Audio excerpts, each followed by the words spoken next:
Hey, are you sitting there at home getting ready to watch some NFL playoffs and you're thinking to yourself, I wonder who the top 12 wide receivers are for 2019? Here they are.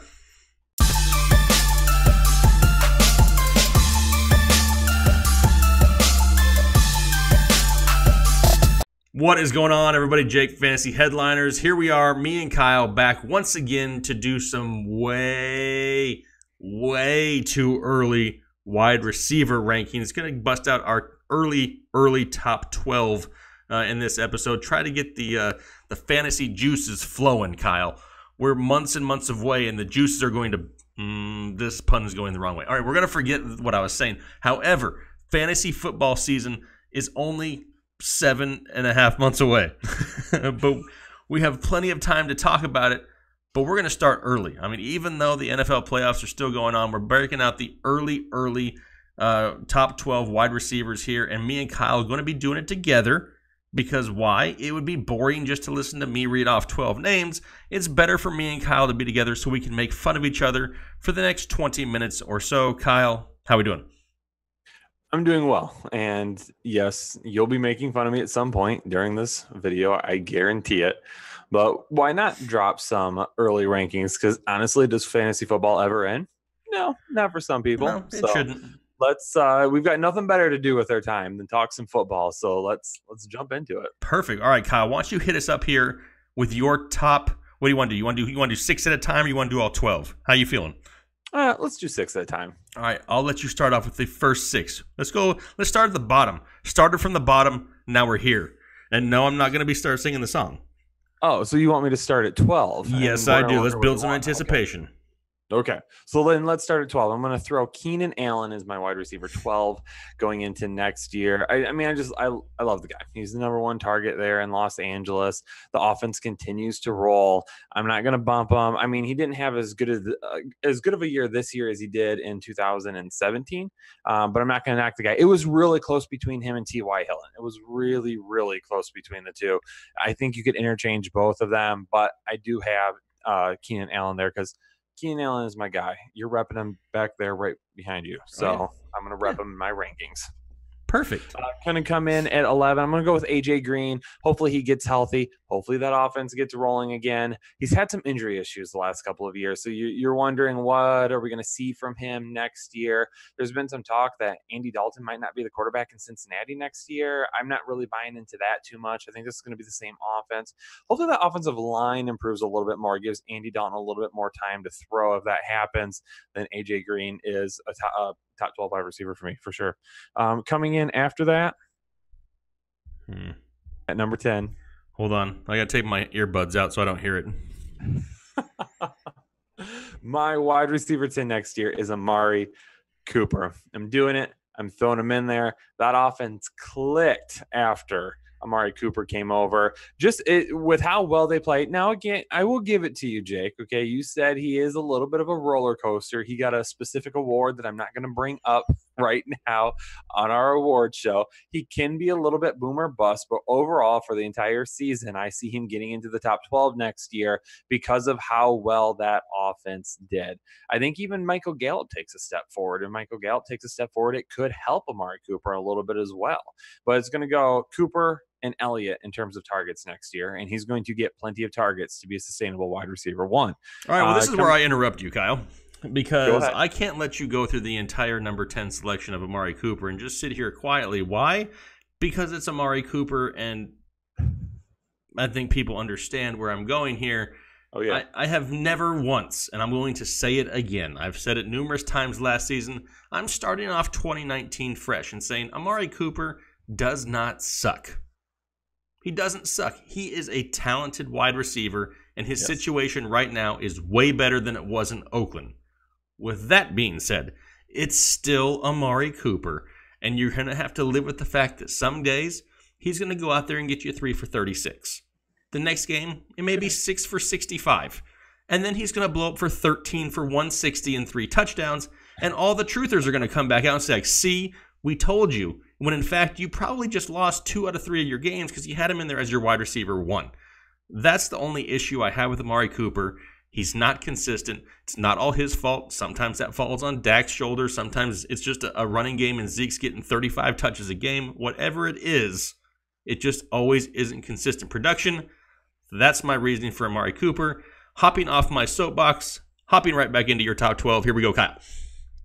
And those are all valid points. And I'm not going to say that I disagree with any of those either. So different story for a different day. We'll tackle that when we get closer to 2019.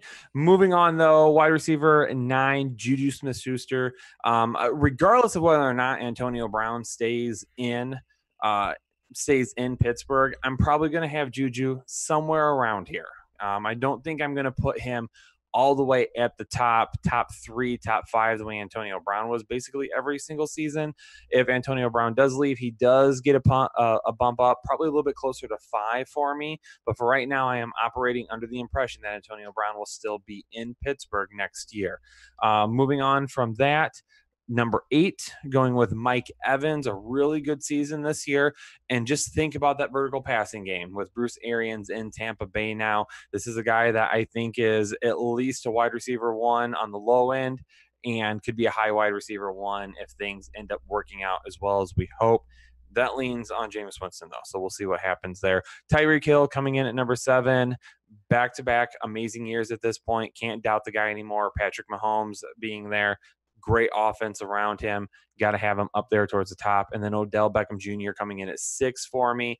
Full season of health means he gets up into a wide receiver 1. But he's got to be healthy. But I'm going to put him there for now. Perfect.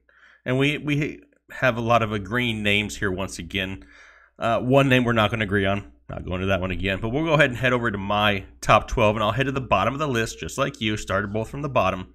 My number 12 is going to be T.Y. Hilton. T.Y. is one of these guys where with Andrew Luck being healthy and T.Y. Hilton being healthy, you're going to see kind of what we saw at the end of this past season. Multiple games in double-digit fantasy points. May not go out there and get the huge reception numbers. He did have 76 receptions this year. Not really one of those guys that's going to consistently go break the 100-catch mark, but he's got the big playability, the touchdown upside, and with a healthy Andrew Luck again next year, really like the upside of T.Y. Hilton.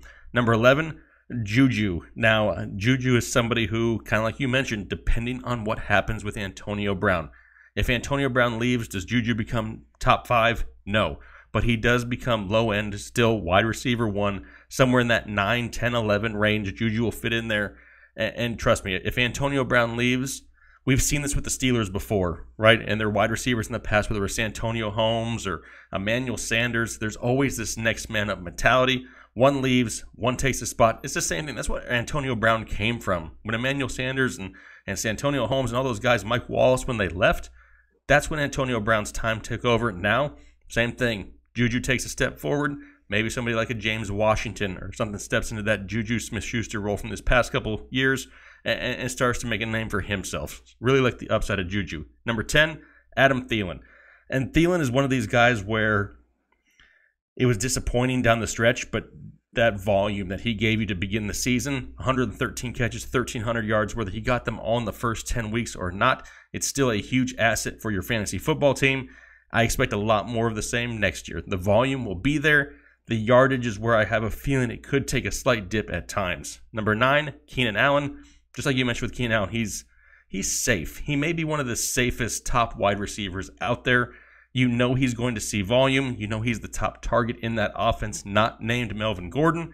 And now that Mike Williams is starting to take a step forward, the defense is going to have to be a little bit honest. Look at Mike Williams, and that could give Keenan Allen more one-on-one opportunities and really open up a huge year for him in 2019. Number 8, Mike Evans. Like you said, I really like Mike Evans this year. Mike Evans is going to be somebody that I try to get a lot of shares of with Bruce Arians there in town. He's somebody who, I think you mentioned it in one of the past episodes, had one of the quietest 1,500-yard seasons we've heard of in forever.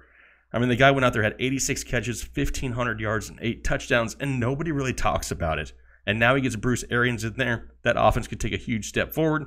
Number 7, it's Antonio Brown, and I really don't know what to say with him right now. I don't think he comes back to Pittsburgh, personally. I think it's to the point now where bridges are burned, people are pissed, and he's going to be going somewhere else. Depending where he goes, he's still a highly, highly productive wide receiver, even though he's over that old man 30 mark, and I'm doing air quotes for old because he's really not that old, but he's still going to be one of these guys, a top 5 option depending on where he goes. And then number 6, Odell Beckham. We just need him to stay healthy. I don't need to really sell a lot of people on Odell Beckham. If he plays, he's going to see double-digit targets. If he sees double-digit targets, he's going to have, 1,000+ yards and close to 10 touchdowns every single year. Love some Odell Beckham. Yeah, and then I'm going to jump into heading back into mine, going to wide receiver 5, Julio Jones off the bat for me. Going to go with him, 1,600 yards this season. Led the league in receiving yards, 8 touchdowns. So he finally started to find the end zone again. Would love to see him get double-digit touchdowns next year to really push him even further up the ranks. I think you're looking at a top 5 receiver. Antonio Brown's going to check in at number 4 for me. I do agree with you that I don't think he ends up playing in Pittsburgh next year, but I'm operating under the assumption that he is because he hasn't been traded yet. So I'm not going to just assume these things and put him on another team. It's one of the reasons I didn't have Le'Veon Bell as the running back 1 because I don't know where he's playing. I don't want to assume that he might be going somewhere when he doesn't. So I am assuming at this point Antonio Brown is a Steeler. Now, could things switch a little bit with him? Yeah, maybe he bumps up. I don't know if he could land in a better situation, but the 49ers continue to be a name that pops up. If he goes to San Francisco, maybe I move into the top 3. I don't know. So Michael Thomas coming in at number 3 for me. Excellent season. Sure-handed wide receiver. That's going to continue. One thing I keep telling dynasty owners about Michael Thomas is stop worrying about Drew Brees. Okay? Don't worry about Drew Brees. Buy the talent in Michael Thomas. Worry about the rest later. He's a guy for 2019 I'm going to buy as well. Devontae Adams coming in at number 2. I thought I had him decently high as my wide receiver 5 coming into this past season, and I didn't quite have him high enough. So I'm going to put him a little bit higher. He proved us once again. He got his 100 catches. He continues to find the end zone. He continues to he got the 1,000 yards this year. Same thing is going to happen next year. And then DeAndre Hopkins, basically going to be everyone's consensus number 1 wide receiver. I think him and Michael Thomas probably switch more than maybe Devontae Adams would. I think a lot of people might have Michael Thomas up there. I think some people might throw Julio Jones up there, but I think a majority of analysts out there are going to end up having DeAndre Hopkins as their number 1. Yeah, absolutely. I mean, DeAndre Hopkins is a special talent, and what he went the entire season without a drop, I mean, that is just retarded. That's ridiculous. That's an amazing feat that a lot of people don't really understand, that for a wide receiver of his caliber with the targets and the amount of volume he sees to have 0 drops on the year, totally amazing. Yeah. All right, we'll head back into my top 5. Number 5, Tyreek Hill. And he's somebody who, like you said, we've never really just given him the credit, but now with Patrick Mahomes, this is going to become a reoccurring thing. His 1,400 yards and 12 touchdowns this year is no fluke. The kid is going to be absolutely all over the field, the way they use him in that offense, put him in motion, use him in the slot, put him on the out. I mean, he can do all kinds of different things and beat you every single one of those ways. Tyreek Hill is going to be somebody who deserves to be in the top 5 wide receiver talk going into this season. Number 4, Devontae Adams. I think he may be your weekly most consistent option, not named maybe DeAndre Hopkins and Michael Thomas. I mean, he's somebody who's going to see huge volume from Aaron Rodgers. A whole new coaching staff going to be going into Green Bay. I have a feeling that if they're smart, they're going to let Aaron Rodgers do a lot of what he wants to do, and what he wants to do is throw the football a lot. I think that Aaron Jones is going to be a solid run game there, but Devontae Adams is going to be the same type of player that we saw all season long, 111 catches, 1,300 yards, 13 touchdowns. That's kind of what I see on a yearly basis from Devontae Adams. Number 3, Julio Jones. Like you said, led the league again in receiving, 1,600 yards, 8 touchdowns. And 8 touchdowns for Julio is pretty good for Julio Jones. A lot of people are always down on the touchdowns, and he was able to get a few of them this year. It really helped out. But that volume, that 113 catches, 1,600 yards, that's normal for Julio. That's not like, oh, he had a really great year. No, that's basically Julio normal, and that's not going to change. Number 2, Michael Thomas. Like you said, don't worry about Drew Brees. Worry about Drew Brees when Drew Brees isn't there. Right now, he's still there. Michael Thomas is still the number 1 option. And with Alvin Kamara in the backfield, keeps the defense honest. Michael Thomas is going to go out there and produce huge numbers on a yearly basis. Number 1, totally agree with you. DeAndre Hopkins, 115 catches, 1,500 yards, 11 touchdowns, no drops, and a partridge in a pear tree.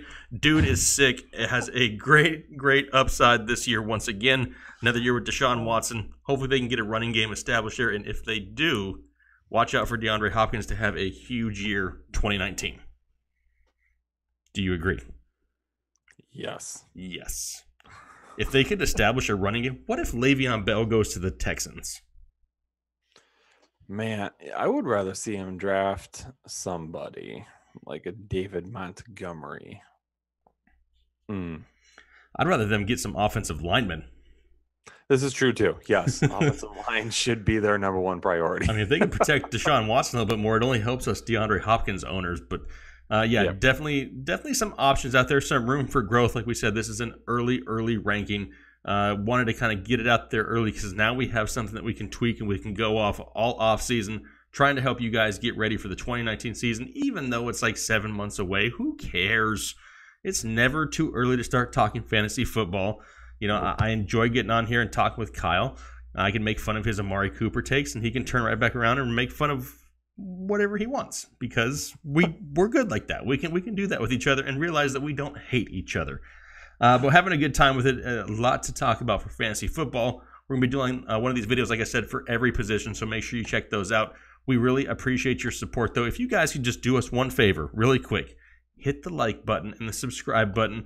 We'll be doing this all off season, all regular season, probably all rest of our life if we can, because we have a good time talking about it. And really appreciate the support. Like I said, hopefully we can hear from you guys down in the comments section. Have a good rest of your week. Have a good rest of whatever month it is that you're watching this season, because it's probably going to be over the next 7 months. So, hey, who knows what could change by then. But we really appreciate you guys, and we'll talk to you later. Thanks. Bye.